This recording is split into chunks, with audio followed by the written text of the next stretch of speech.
Hey guys, and welcome to another Age of Mythology The Titans editor tutorial. Today we're gonna dive onto an interesting and useful topic. You may have made or downloaded scenarios where enemy waves attacked you, but after one or two waves, you start to notice that the waves are composed of the same one or two units type, and you can easily defeat them by making their counter. Well, if you want to take your scenario onto the next level, it would be a good idea to make your waves a little bit more unpredictable. And we can do that with the power of random quest bars. In the example I'm going to show you today, the enemy will be attacking us with two different unit types, but you can't predict which unit type they are going to attack us at any moment. They will be attacking us with either axemen or elephants, and you cannot counter both of these units with the same unit type. You can really expand this scenario for multiple unit types and have some bizarre scenario where you want to be able to tell in any way, shape or form which unit type or which way the enemy is going to attack you with. So we first go ahead and create two ghost armies. Here I've already created them, so basically you type the name of the army, you select the enemy player, and you click ghost army. Ghost armies are used to deploy units, to deploy the waves that are going to attack you, and if you've not checked my videos on how to make enemies attack you, I recommend highly to watch it.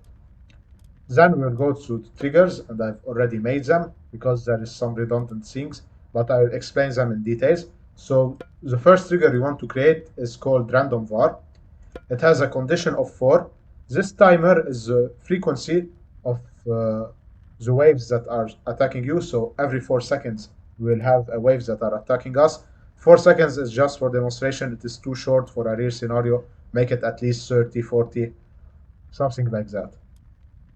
The effect, we want to create a random variable. This random variable will be used to determine the frequency of the type of armies that are going to attack you. If you would do it like me, by default it is like this. So 1 to 100, you are doing a percentage. So in our case, we are going to do that 80% of the time we are going to be attacked by axemen, and 20% of the times we are going to be attacked by elephants. So you can do it also like a dice roll. If you want to do it like a dice roll, you select 1 to 6, and you can play with the probabilities. So you can do it like odd numbers and even numbers, 50-50. Doesn't really matter, but percentage is more easy to play with. And the second thing you want to do is to fire the events. This thing we do it for every trigger we want to spawn units. Fire event allows you basically to loop the thing, so it will be attacked every 4 seconds in our case. And the events we are going to fire are the deploy of the armies. And the deploy of the army, so I've basically created a trigger and I've copied it. So this one is called Army Axeman. The condition will be if the percentage is less than 80, so it basically means an 80% chance. You could do it also if it's higher than 20, but I don't see any point. It's better to do the lesser than. Even in mass, they do it like this. And the effect is going to be the army deploy. So we are going to deploy an Axeman. 10 Axemen are going to be deployed in this area. And we also want to fire the event of them moving and fire the event of random var. This fire event will create the loop, so random var fires the army axeman and army axeman fires the random var. And don't forget to recheck active, because fire event will disable the active here. Same thing for elephants, it's actually the same, but this one we want to do if it's greater than 80, so from 80 to 100, so it's a 20% chance. Now you could do it if it's could do it other ways also. You could do it if it's less than 100 and greater than 80, but there's no point.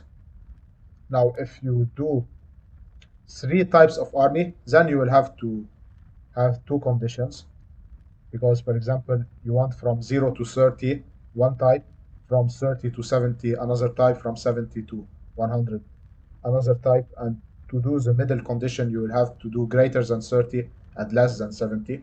But in our case it doesn't really matter, we know that the maximum is 100 anyways.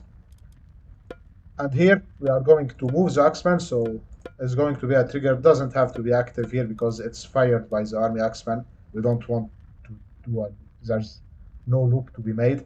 So we'll move the axeman in order to attack us. And if you want, you can also check attack move. Attack move, I think it makes them attack anything in their way. So even if they're attacked here, they will turn around and attack them.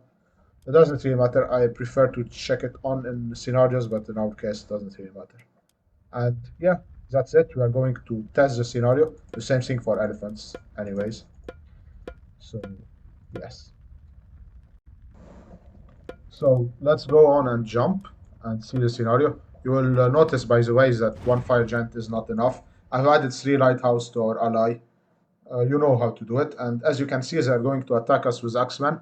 And you will notice that they attack us pretty frequently, more frequently with Axeman than any other unit type. Now, this can be prevented, but I'm not going to show you in this video. But basically, if you use this method, you will have a static army here.